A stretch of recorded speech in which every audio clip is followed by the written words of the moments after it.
Okay, students, thank you for joining. It is now 8 o'clock. We're going to give it about 30 more seconds before we get started. We will keep this one brief compared to last week, where we went into the first component, which is care, the first component of the 7 C's of entrepreneurship.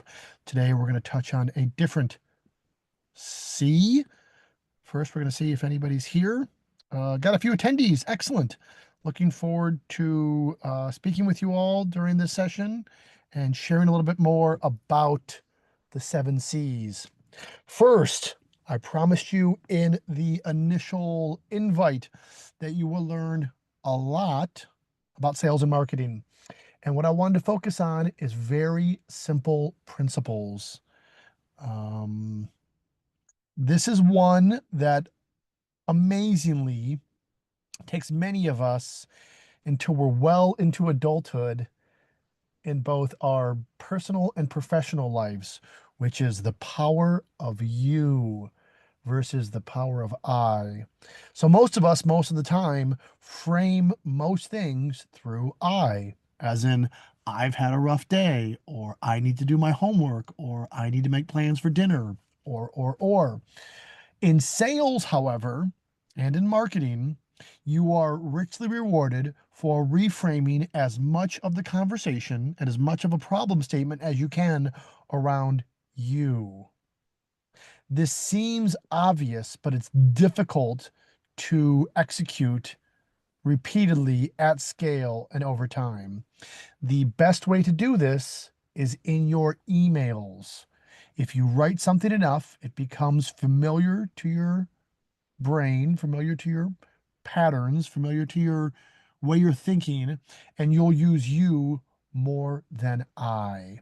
So, what do I mean? I mean, after you have an interaction with anybody, whether it's a close friend or a stranger who you're having your first encounter with, and you follow up with them in an email, most of us would say, I want to follow up and say it was great to meet you, or I thought it was interesting what you had to say, or I'm following up on the meeting we had last week. You can reframe that with you. Most of the time, if you just slow down and reread your emails, you'll see opportunities where you led with I, where you can lead with you, as in your take on the problem we're trying to solve in our class was interesting. I appreciate your input. Versus, I thought you had an interesting take on the problem we were trying to solve. By putting you or your at the start of any sentence, it makes it the central focus of the sentence, and that person's issues or that person's perspective are central to the conversation. So I'll give you some more examples at the end of this presentation, but I want you to think every time you're writing the word I, can I reframe this around the person I'm addressing and make them central and me secondary to the conversation, to the problem statement, to the issue that we're trying to advance. Okay, so with that in mind, on to the idea of curiosity. So we started with care last week, and now we're on to curiosity. And how do we apply the concept of curiosity to the business world? I'm going to pull 3 examples that build upon the examples from my work experience that hopefully help you appreciate how you apply curiosity. So we talked last week about my time with a company called Synovia, which provided GPS fleet tracking for the school bus industry. Now I'm working in the school bus industry once again with a company called ByteCurve, a software company with 12 employees located in Chicago, still a very small company, a couple dozen customers, but we have a solution that solves a pretty significant problem in the school bus industry, which is a lack of drivers to run the routes. So we hear this over and over and over again when we're talking to our customers about the problems they have. And we developed our solution as a response to that. So what does that mean? That means every single morning all over this country, when school is starting, somewhere between 5 and 10% of school bus drivers simply don't show up to work, right? Imagine if the place you worked at had a 10% absentee rate, right? Or the drivers that used to exist that made up your staff simply don't want to work there anymore. So this data from the National Education Association that I was able to dig out shows the challenge. Since COVID, there's been a 15% decline nationally in the number of people that list their occupation as a school bus driver. Why is that? Right?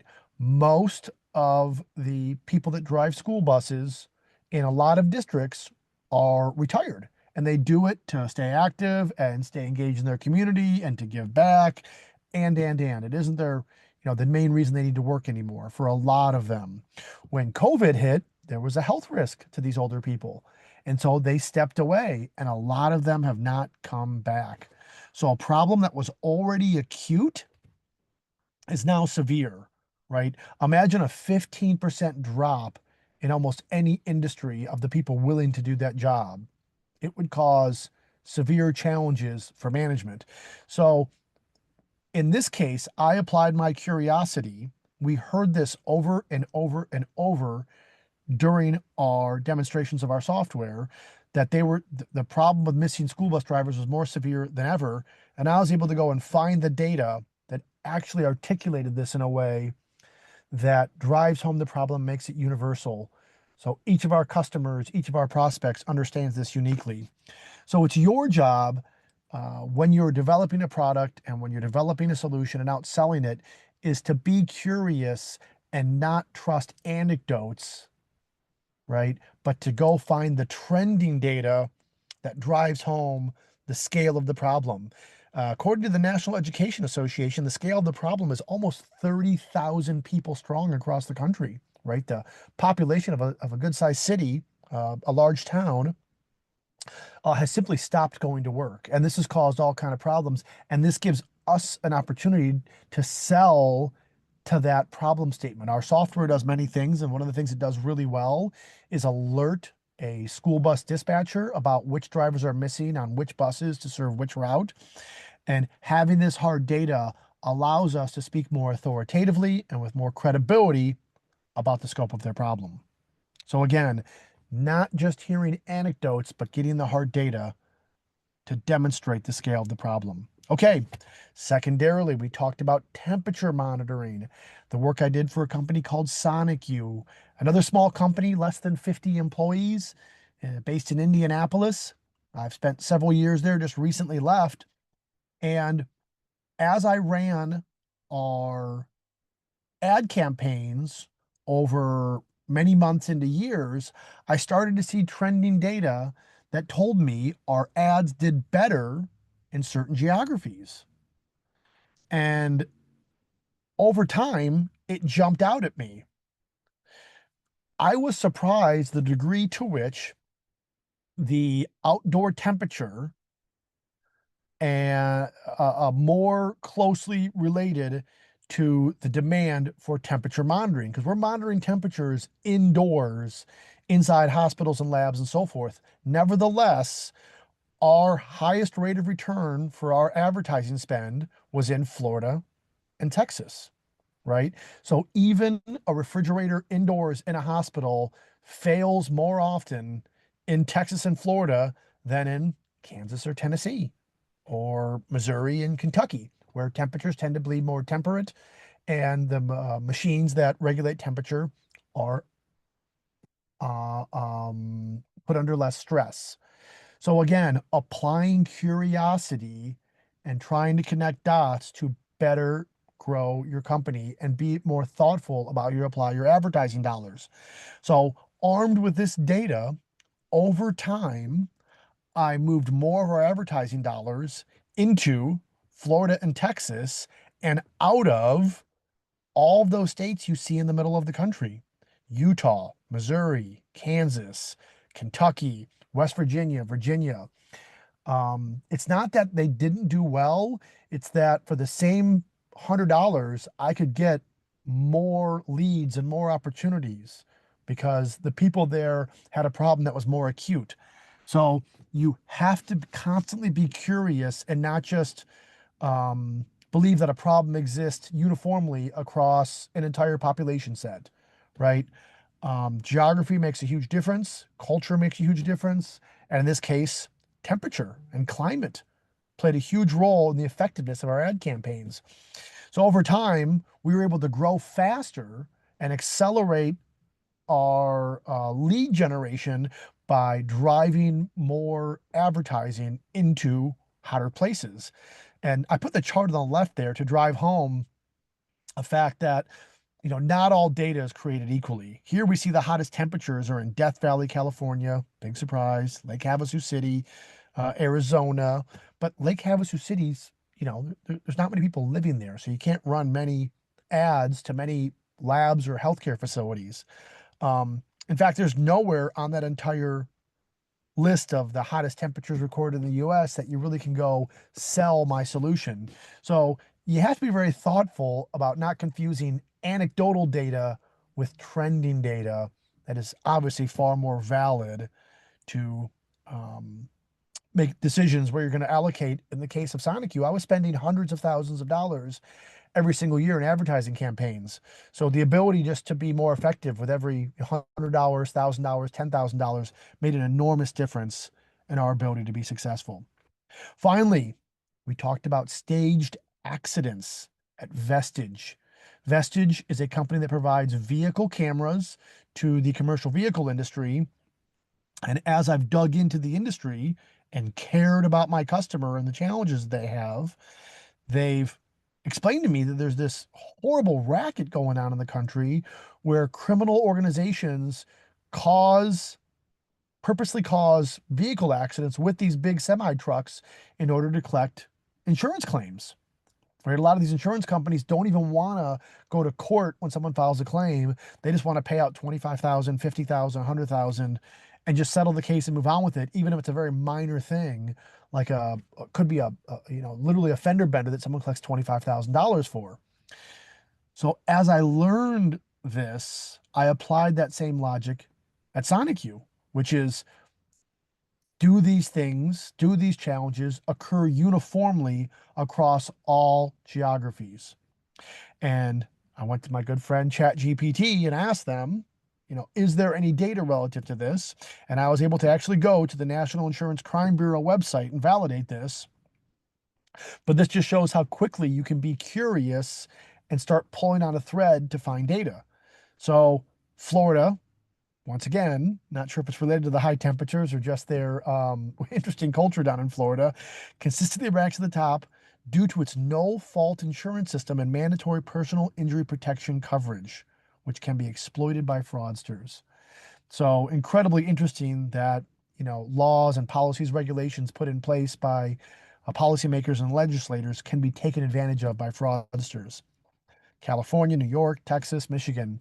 So, in fact, there are places across the country where the prevalence of staged accidents and insurance fraud is more prevalent.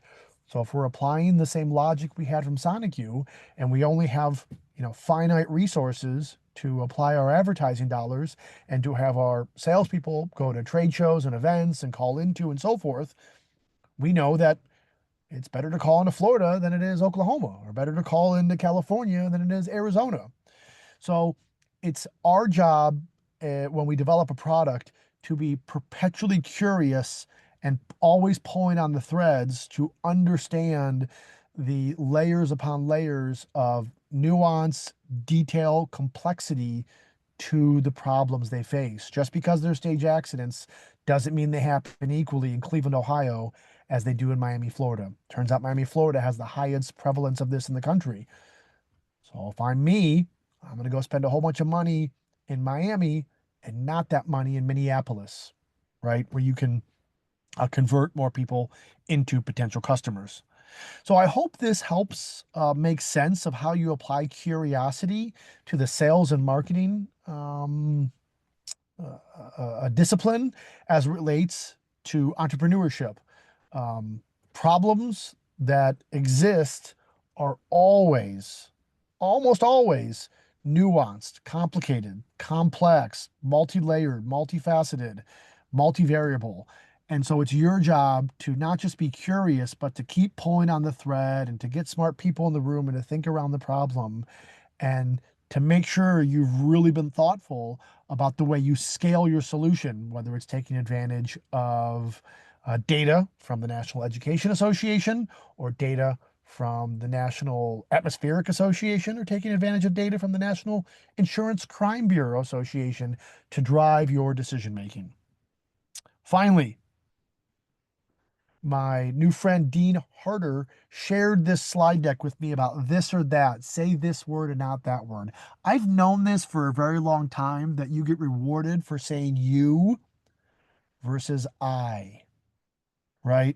All of us are I focused. Don't feel bad. It's why we all prosper in this world, because we're focused on improving our own condition and forever moving forward in the world.